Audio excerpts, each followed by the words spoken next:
What's up everybody, and welcome back to another Simple Film Studios video, where today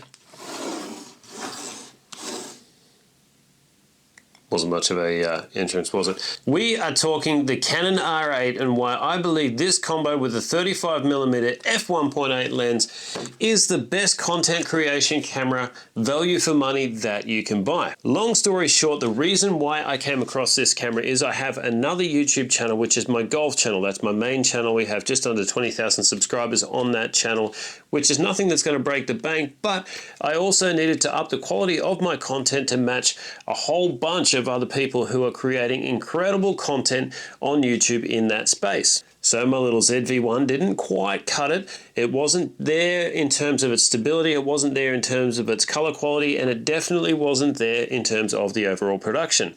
I needed something that's a little bit more powerful, hence the Canon R8. So I did a whole bunch of research in what I actually needed, and I do a lot of indoor low light golf simulator videos that require extremely good low light performance. But of course, when you're talking about extremely good low light performance, unfortunately that generally equates to very high dollar value cameras.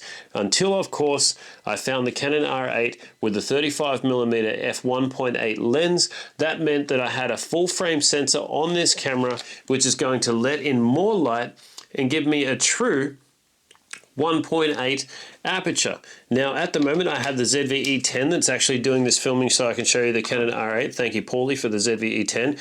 Incredible little camera as well, but it is an APS-C camera, so when you've got an aperture on the ZV-E10 like I do at the moment at 1.4 with a Sony 15mm lens, that generally comes out to about 22.5mm, and that f1.4 comes out to about 2.1. Still incredible performance, but the 10-bit color that comes with the Canon, as well as the true 1.8 aperture and the wide angle lens, is simply unbeatable. Why don't I show you some of the content that I've been able to create with this camera, and I film everything in landscape, so I can also just move it to portrait for things like Instagram and TikTok and YouTube Shorts and all that sort of thing.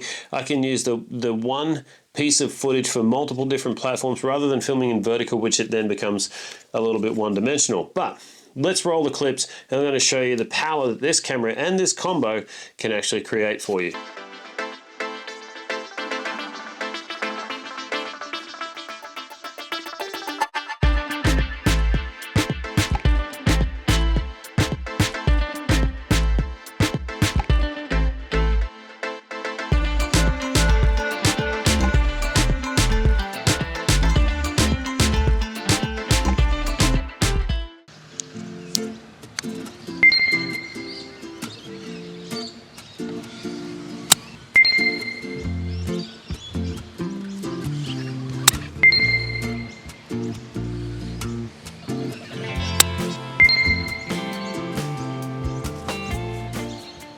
Fail big.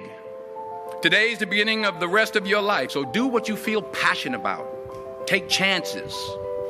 Don't be afraid to fail. There's an old IQ test, was 9 dots, and you had to draw 5 lines with a pencil within these 9 dots without lifting the pencil. The only way to do it was to go outside the box. Don't be afraid to think outside the box. Don't be afraid to fail big, to dream big. But remember, dreams without goals are just dreams, and they ultimately fuel disappointment. So have dreams, but have goals. And understand that to achieve these goals, you must apply discipline and consistency. You have to work at it every day. You have to plan every day. Hard work works.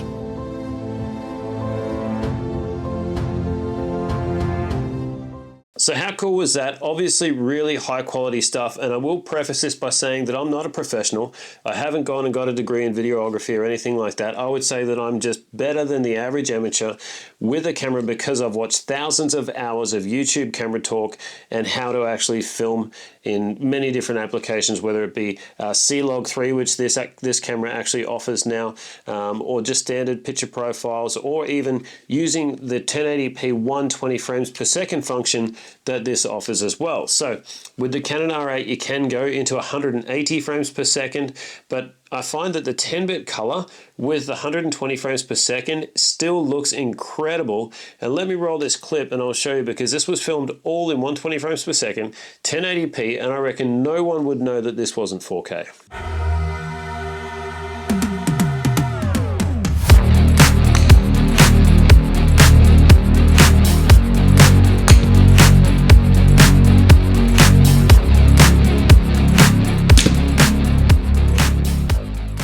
So you can see that the image quality out of that is absolutely sensational. And the reason why I say that this is the best bang for buck camera on the market for all content creators is because currently, if we're talking US dollars, you can actually pick up this camera body only for about $12.99, the lens at about $449, giving you a total of about $1,750 for a camera that is an absolute beast in content creation. Now, like I said, I do have the ZV-E10 here and I really do love that as well, but I can personally tell the difference between a talking headshot like this and the Canon R8 when I put it on there for quality.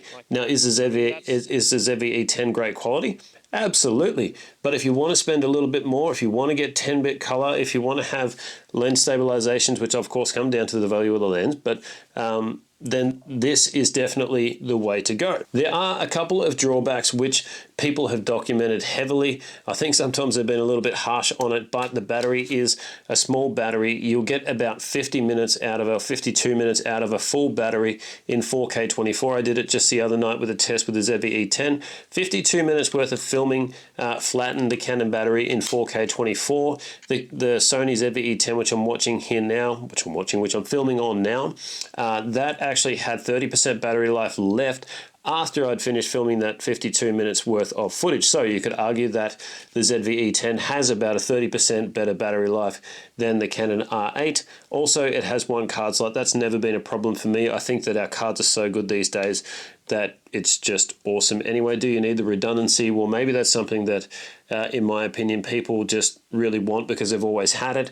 I've never once had a card fail in a year and a half of filming serious quality content. So yeah, anyway, if you are in the market or you want to upgrade from an iPhone, you want to upgrade from even a DJI Pocket Mini 3, I know that a lot of people rave about that camera. I have that camera. It is good, but it is still a 1-inch sensor and will not compete in terms of quality with something like this for the average amateur that doesn't quite know all the moves. And that's something to be said about this camera as well, is that anyone can pick up the camera and be able to get great quality content out of it. Now, can you get the DJI Pocket Mini or the Sony ZV-E10 to produce great quality content?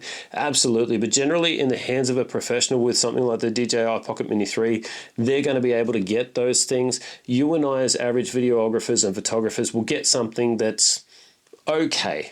This will be able to be powerful enough to get you something that people are going to go, wow, that looks really good. And then they ask you the stupidest question in the world. What camera is that? As if you did absolutely nothing. But anyway, beside the point. So, Canon R8, absolute masterpiece in terms of videography, the content creation camera that every one of you guys should look at if you're looking at upgrading your camera. That's it from me today, guys. If you haven't subscribed to the channel, make sure you hit that subscribe button, like this video, comment a positive comment, and I'll get back to you ASAP. I'll see you on the next one.